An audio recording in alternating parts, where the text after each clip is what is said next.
네, 자 그럼 이제 저희 2부를 시작해 보도록 하겠습니다.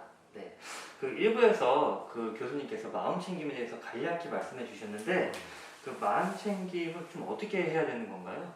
뭐 그 얘기를 지금부터 해보려고 하는데 그 전에 좀 이런 얘기 좀 해볼게요. 김훈 선생님 혹시 뭐 버릇 같은 거 뭐 있어요? 본인 대표적인 버릇? 버릇이요? 네, 코를 훌쩍인다거나 코를 훌쩍인다. 네, 눈을 좀 깜빡인다거나 음. 그리고 이제 요새 코로나 시대잖아요. 네. 그래서 버튼 같은 거 누를 때 좀 이렇게 약지 새끼로 누르는 버릇이 생겼어요. 근데 이제 그런 거 본인도 잘 모르게 하잖아요. 그쵸 그쵸. 예. 알고 하세요. 저는 이제 버릇이라고 하면 수년째 있는 버릇이 다리 떠는 거. 그 버릇도 있어요. 맞아요. 동시. 그리고 이제 그 이제 손톱 물어뜯는 건데 어떻게 고쳤어요. 거의 없고 1년 중에 한 3일 뜨는 거 같고 365일 중에 한 3일 뜨는 거 같고 다리는 365일 중에 뭐죠 한. 근데 보면 와이프가 매번 그렇게 가르쳐줘도 잘 몰라요. 그러니까 버릇이라고 하는 게 사실은 나도 모르는데 그냥 하고 있는 것들이거든요. 그러니까 뭐 내가 이렇게 저기 균이 막 내 눈에 보여서 바이러스가 내 눈에 보여서 뭐 이렇게 엄지 말고 약지로 해, 새끼로 해야지 이런 게 아니잖아요. 맨 처음에는 의식을 하다가 어느 순간은 그냥 아무 생각 없이 그냥 누르게 돼요. 그럼 그렇게 하고 있는 거죠. 예. 다리도 그렇게 떠는 걸 거고 네. 코도 뭐 훌쩍이는 것도 그렇고 이제 눈 깜빡이는 것도 선생님도 모르는 사이에 그러고 있으면 그렇죠. 되게 커요. 네. 저 어릴 적에 응. 다리 떨면 복 나간다는 얘기를 엄청 많이 들었어요.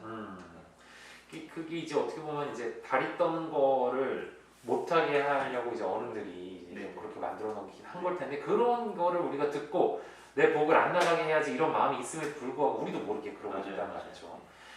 그래서 이게 우리가 이런 버릇이라고 하는 게 이런 누가 알려줘도 잘 알기가 어려운 건데 혹시 이런 생각은 해봤어요? 생각에도 버릇이 있다는. 뭐 자동 사고 이런 거 말씀하시는 네네네. 저희 센터에서 열심히 일했죠. 네. 그래서 이제 그 생각에도 버릇이 있어요. 그래서 김훈 선생님이 지금 얘기한 것처럼 이제 자동 사고라는 표현을 많이 쓰는데 우리도 모르는 사이에 뭔가를 그냥 막 큰 힘을 들이지 않아도 하고 있는 걸 우리가 자동 조종이라고 하거든요. 그리고 이제 생각, 사고라는 것으로 가져와서 좀 좁혀놓고 얘기를 하면 자동 조종이라는 표현을 써요. 그래서 그 개념을 잘 알아두시고 그게 하나가 있고요. 그러니까 생각에도 버릇이 있다. 네. 하나 알아두고 또 하나는 반추라는 개념이 있어요. 되새김질. 네. 근데 이게 뭐냐면 그냥 했던 생각도 하고 이러는 거거든요. 예를 들면 옆집 아줌마랑 지나가다가 막 약간 뭐 실랑이가 있었어요. 네. 나중에 저 아줌마한테 내가 이 얘기를 했어야 되는데 이 얘기 못했어. 하루 종일 속삭이면서 계속 곱씹고 그럴 때 그 있죠. 아줌마한테 뭐 이렇게 하는 상상도 하고 저렇게 하는 상상도 했다고 보면은 그러고 보니까 저 아줌마 내가 옛날에 김치통 빌려달라고 했을 때도 뭐 돈이 세고 있으면서도 안 빌려주고 옛날 얘기까지 다 나와요. 네. 이제 막 생각이 꼬리를 물고 막 곱씹고 하다 보면 대부분의 경우는 기분이 안 좋아져요. 네, 맞아요. 그리고 이제 자동 반응, 제가 아까 설명한 이제 자동 조정, 자동 반응, 생각의 버릇도 이제 제가 자동 사고라고 할게요. 그 자동 사고가 사실 우리가 기분이 안 좋을 때 안 좋은 자동 조정, 안 좋은 그러니까 부정적인 생각들이 자동 사고로 발현이 되는 경우가 되게 많습니다. 그래서 그런 마음 챙김할 때 이제 이런 얘기 왜 하냐? 그러니까 우리도 모르는 사이에 기분이 안 좋게 자동 사고가 시작이 돼서 네. 그 생각을 곱씹고 있는 요 루트를 끊어내는 연습을 하려고 해요. 이러니까 마음 챙김이 생각보다 굉장히 중요한 거구나라는 생각이 드네요. 그렇죠. 이게 그 연습을 이제부터 해보려고 하거든요. 네. 그러니까 어느 생각에 나도 모르게 빠져들어서 계속 그 생각하고 막 골똘히만 심각한 표정하고 있어봐야 네. 사실 도움 하나도 안 되고 네, 막 맞아요. 곱씹고 나면 문제 해결에 도움이 될 것 같지만 사실은 아닌 경우가 너무 많고 맞아요. 그래서 그거를 끊어내는 연습을 할 거예요. 그래서 이제 일단 여러분들이 알아두셔야 되는 거는 내가 기분이 안 좋을 때 어떤 생각 하루 종일 하고 있잖아요. 네. 그럼 자동 조정과 반추에 빠져 있을 확률 저는 90% 이상에 한 100원 정도 걸겠습니다. 걸 수 있어요. 자신 있게 100원. 100원이요? 100원 정도는 저도 볼 수 있습니다. 그래서 진짜 거의 확실해요. 그러니까 이게 저희가 뭐 웃자고 하는 얘기지만 거의 저는 환자분들한테 그런 얘기들을 합니다. 그래서 내가 어떠한 뭐 이벤트가 딱 있고 나서 굉장히 안 좋은 생각들을 막 하고 막 골똘할 때는 거의 그렇게 합니다. 그래서 저희가 육아할 때도 마찬가지예요. 그러니까 아이가 분유를 조금 덜 먹어요. 조금 더 우는 것 같아요. 걱정이 돼요. 네, 그렇죠. 얘가 왜 안 먹지? 그러고 보니 어제도 그런 거 같고 언제도 그런 거 같고 언제도 그런 거 같고 막 하다 보면 그 생각 하루 종일 하다 보면 기분이 막 떨어지고 이것도 안 될 것 같고 저것도 안 될 것 같고 굉장히 작은 거에서 시작. 애가 그냥 평소보다 우유 200, 뭐 분유 한 120ml 먹는 애가 10ml 남겼을 뿐인데 네, 네. 평소보다 8%덜 먹어요. 그러니까 10ml 남겨서 상관없죠. 8%덜 먹은 거면 상관없죠. 네. 상관없는데 그거에 이제 꽂혀가지고 우리가 막 이런 생각 저런 생각들을 하고 자동 조종 나는 나쁜 엄마야. 그래 역시 나는 안 돼. 나는 역시 할 줄 아는 게 없어. 뭐 이렇게 사소한 것도 못해. 뭐 이렇게 되면서 사실은 막 이렇게 우울과 불안해지고 계속 더 안 좋은 엄마로 막 자책하고 이런 일들이 막 발생하기 쉽거든요. 그럼 이것도 해당이 될까요? 저는 음. 그 뭐 이제 지금 말씀하신 거 외에 아이한테 순간적으로 화가 나서 이제 한번 윽박을 질러요. 그럼 이제 그 생각이 좀 계속 돼요. 그러면서 저도 기분이 좀 안 좋아요, 계속. 계속 그 생각을 하면서 아 내가 왜 그랬을까? 그것도 해당이 되죠. 근데 이제 마음 챙김이 이제 막 몸에 있다 보면 그 화가 나는 시점, 그 시점에 우리가 어떻게 아마 선생님들 자동 조종이 발현이 됐기 때문에 이제 갑작스럽게 화가 났을 가능성이 크거든요. 그래서 마음 챙김은 그냥 어떨 때 내가 써먹어야지 이런 게 아니라 그냥 자동적으로 반응하는 나의 사고에 대해서 인지하는 연습을 계속하는 알아차리는 연습을 계속하는 무의식적으로 했던 행동에 대해서 그렇죠. 그러면 약간 선택이 가능, 선택지가 되게 많아져요. 그러니까 아까 거기서도 예를 들면 잠깐 멈추고 잠시 멈추고 아이의 행동에 대해서 우리가 막 굉장히 판단을 내리고 이 아이 이렇게 되면 안 되는데 네. 이 아이가 이렇게 해서는 안 되는데 우리가 정해놓은 것들이 되게 많을 거예요. 그걸 되게 판단하고 어떤 우리의 가치를 싣기 시작하면 갑자기 이제 막 화가 되기 시작하는 그때 잠깐 멈추고 그냥 이 상황에 대해서 있는 그대로 수용하고 받아들이는 연습이 되기 시작하면 네. 그때 우리 선택지가 되게 많아져요. 그러니까 화를 내지 말라는 얘기가 아니에요. 네. 화를 낼 수도 있고 아이한테 한 번 더 참을 수도 있고 네. 그냥 다른 방법으로 내가 주의를 전환할 수도 있고 네. 여러 가지 선택지가 갑자기 많아져요. 내 삶에 나는 옛날에 자동 조종이라는 거에 나를 뺏기는 방법밖에 없었는데 이제는 내가 선택할 수 있는 게 되게 많아지잖아요. 그러니까 하나의 상황에서 이제 내가 어떻게 생각을 하냐, 내가 이거를 어떻게 컨트롤하냐에 따라서 똑같은 상황이지만 나의 기분이 평온할 수도 있고 아니면 이제 그 후에 초조 될 수도 있다는 거죠. 그렇죠. 선택지가 많아지니까. 네. 그거에 따라 왜냐면 화라는 정서가가 뭐 물론 내고 살 수도 있지만 내고 나면 또 되게 부적절감이 많이 들고 그러니까 근데 결국 아까도 말씀드린 게 화를 내지 말자는 얘기는 아니에요. 착각하시면 안 돼요. 네.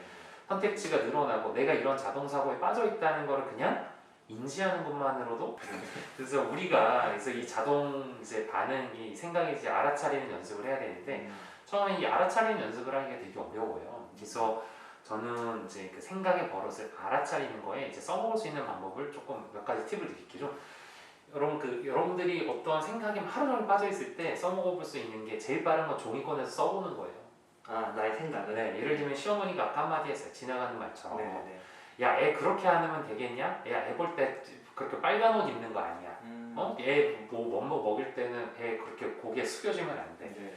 그리고 100일 된 애 이렇게 세워서 앉는 거 아니야. 눕혀서 앉는 거. 이런 얘기를 한마디 했다 치죠. 네. 그럼 우리는 자동사고에 빠져요. 저 시어머니가 오늘도 나는 하나도 도와주지 않으면서 또 저런 잔소리를 해. 결혼할 때도 맨날 잔소리만 뿐이었지. 역시 우리한테 도움이 돼. 이게 자동사고가 그냥 연결이 되면서 이제 막 그 생각을 막 하루 종일 하게 되거든요. 그러면 이제 물론 그런 시어머니가 별로 훈수를 두시지 않으면 더 좋았겠지만 이미 뭐 그런 시어머니 바꿀 거예요? 시어머니 바꿀 거야? 못 바꾸죠. 이렇게 리모컨으로 뮤트 이렇게 훈수가 킬 수 있는 거 아니잖아요. 제 상상 속에서만. 네, 뭐 그렇죠. 그런 상상 뭐 즐거울 수도 있지만 어쨌든 그때 우리가 거기에 뭔가 자동적으로 반응하지 않고 네네. 멈추고 그래 그냥 뭐 그런 얘기 할 수도 있지. 아니면 시어머니가 뭐 오늘 좀 안 좋은 일이 있었나 보지. 네네. 뭐 이런 얘기도 할 수 있고 그리고 또 어떨 때는 아이를 위해서 실제로 도움이 되는 일일 수도 있고. 그러니까 뭐 그런 것들에 대한 그냥 뭐가 없이 그냥 우리는 무조건 그냥 시어머니가 자동적으로 반응해서 뭐 이런 경우가 많거든요. 그래서 뭐 어쨌든 내가 어떤 아까 제가 얘기한 것처럼 뭐 시어머니가 뭐 하고 있어 잔소리를 했어 역시 도움이 안 돼 뭐 좀 이런 플로우로 착 가잖아요. 그러면 그 생각을 써보는 거예요. 음. 종이. 종이에 써보면 어떤 게 있냐면 그 종이에 쓴다는 행위 자체가 네. 되게 내가 갖고 있는 생각을 정리해야지 종이를 쓸 수 있어요. 아, 생각이 되게 막연하고 모호한 것들은 안 돼요. 맞아요. 종이에 써보면 되게 명확하게 정리가 돼요. 네, 네. 그렇게 써보고 나면 별거 아닌 경우가 대부분이에요. 그래서 일기장 쓰면서 이제 본인 스스로 마음 컨트롤 하시는 분들도 있잖아요. 네, 그렇죠. 그러고 서 뭐 세 줄 읽기 뭐 이런 거 쓰는 거 유행이잖아요. 그러니까 그런 부분도 있고요. 그리고 이게 떨어져서 객관적으로 보고 이렇게 하고 나면 별거 아닌 경우가 되게 많아요. 그래서 저는 종이에 써보는 걸 추천드리고 아니면 이제 이렇게 종이, 그러니까 커다란 구름이나 네. 스크린 같은 거를 상상해보고라는 예. 말씀도 드리거든요. 거기 이제 생각을 이렇게 비춰보고 아. 그러면 이제 또 별게 아닌 경우들이 있고. 음.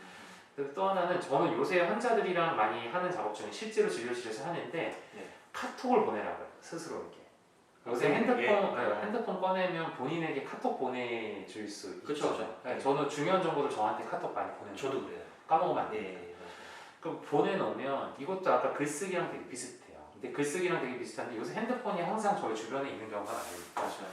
종이랑 펜 꺼내는 것보다 핸드폰 꺼내서 맞아요. 쓰는 게 더 빠르고 예. 덜 어색한 경우들이 있어요. 네. 근데 이게 종이에 쓰는 것보다 하나 갖는 더 특징 중에 하나 뭐냐면 종이에 쓴 건 그 종이를 모아놓지 않으면 아, 또 어디서 분실하고 찾아야 막, 되니까. 그쵸. 또. 근데 이게 카톡에 보내놓으면 이게 쌓여요. 맞아요. 그래서 내가 반복되는 자동사고 중에서도 더 반복이 되는 것들을 좀 추려보기가 되게 쉽거든요. 굉장히 좋은 방법인 것 같아요. 네. 그래서 저는 환자들이 실제로 본인한테 카톡 써갖고 온 거 저랑 보고 막 아, 같이 이야기하고 하거든요. 네. 그래서 그게 또 반복이 되면 저는 포스트잇을 또 쓰시라고 해요. 그 반복되는 거. 네, 네. 그러면 뭐 아이, 뭐 시어머니, 뭐 남편 문제 뭐 이런 것들을 그리고 그 사람들이 자주 출몰하는 나의 자동사고가 잘 있는 데다가 이렇게 붙여놓으시라고 말씀드려요. 그러면 시어머니가 보시고 이거 암호로 써야지 이 사람 암호로. 암호로 써야지 암호로. 본인만의 암호로. 네네. 저같이 그냥 대놓고 쓰려고 했던 생각을 했던 사람들이 많으실 거예요. 아마. 네, 그렇겠죠. 네. 다 같이 선한 사람들. 그래서 뭐 아무튼 그런 식으로 해서 자동사고, 뭐 자동사고에 대해서 좀 알아차리고 그 반추에 대해서 알아차리고 그걸 좀 끊어내는 연습을 하는 게 되게 도움이 됩니다. 네. 그래서 요거는 이제 제가 그 약간 기본기 같은 거에 해당되는 거예요. 알아차리는 기술에 대해서 테크닉에 대해서 얘기를 한 거고 실제로 우리가 어떤 그 호흡법이나 뭐 명상법이 몇 가지가 있는데 네. 뭐 이 시간을 통해서 우리가 그걸 다 알기는 너무 어렵고요. 네. 네. 이제 호흡하기 뭐 한 3분 정도 짧게 하는 3분 호흡이 있어요. 그래서 제가 그 대본을 들고 왔으니까 아, 예, 예.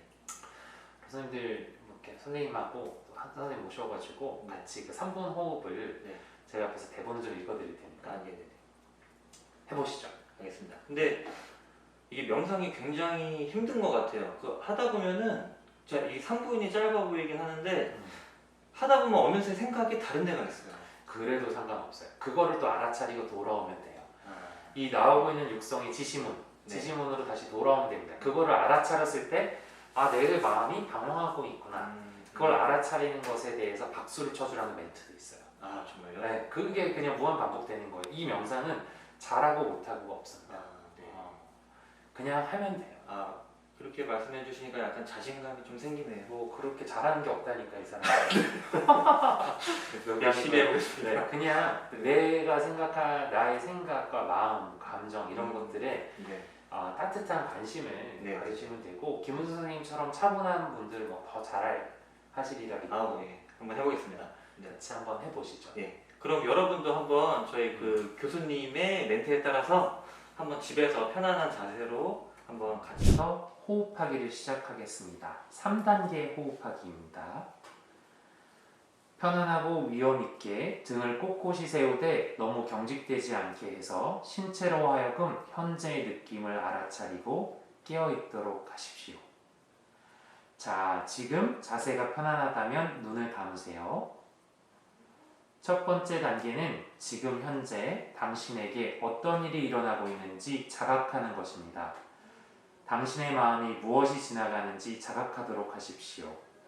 어떤 생각이 떠오르시나요? 자, 다시 가능한 최선을 다해 떠오른 생각을 마음의 사건으로 알아차리십시오. 그것들을 알아차리는 그 순간에 떠오른 감정에 주목하십시오. 불평감이나 불쾌한 감정이 일어났다면 이것에 주목하십시오. 이것들을 밀쳐버리거나 내쫓아 버리지 말고 인정하십시오. 아, 거기 있구나. 이게 바로 지금 드는 느낌이야, 생각이야 라고 말하십시오. 신체 감각과 비슷하게 긴장감, 받치는 느낌 혹은 다른 느낌이 있으니까 그것들을 자각하고 주목하십시오. 좋습니다. 그게 지금의 느낌입니다. 우리는 지금 어떤 일이 일어나는지 느껴보았고 자동 조종으로부터 벗어났습니다. 두 번째 단계는 한 가지 대상, 호흡의 움직임에 초점을 맞춤으로써 자각하도록 하는 것입니다. 지금 아랫배의 움직임에 주의를 기울이고 호흡에 따라 부풀어 올랐다 내려가는 것을 느껴보십시오. 몇 분 동안 복벽이 움직이는 것에 집중하고 매 순간 매 호흡마다 최선을 다해 보십시오. 그러면 호흡이 언제 들어오는지 언제 나가는지를 알게 됩니다. 아랫배가 어떻게 움직이는지 그 패턴을 자각하면서 호흡을 현재 순간의 가치로 이용해 집중하십시오. 세 번째 단계로 어느 정도 집중을 유지하면서 자각을 확장시키십시오. 호흡을 자각하는 것과 아울러 전 신체의 감각을 자각하십시오. 그러면 보다 넓은 영역을 자각하게 될 것입니다. 답답한 느낌이나 신체를 지탱하면서 어깨, 목, 허리, 얼굴에서 느껴지는 느낌을 포함하는 전 신체의 감각. 호흡에 따라 마치 당신의 전 신체가 호흡하는 것 같이 느낄 수 있습니다. 좀 더 부드럽게 유지하면서 감각을 더욱 확장하십시오. 그러고 나서 준비가 되면 눈을 뜨십시오.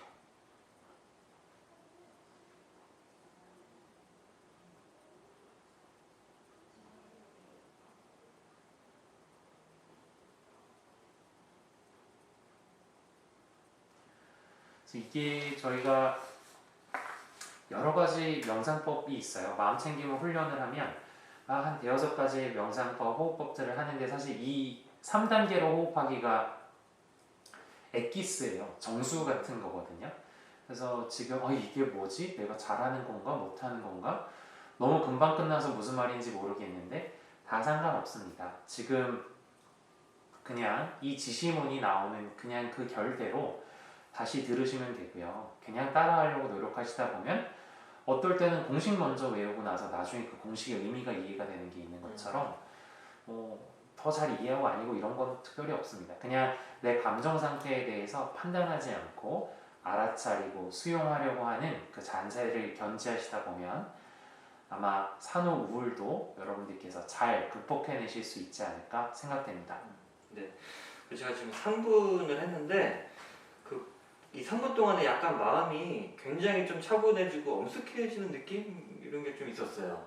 네, 선생님 좀 어떠셨어요? 네, 저도 상대적으로 그 소리에 자꾸 집중을 하게 되면서 편안해지는 걸 느꼈습니다.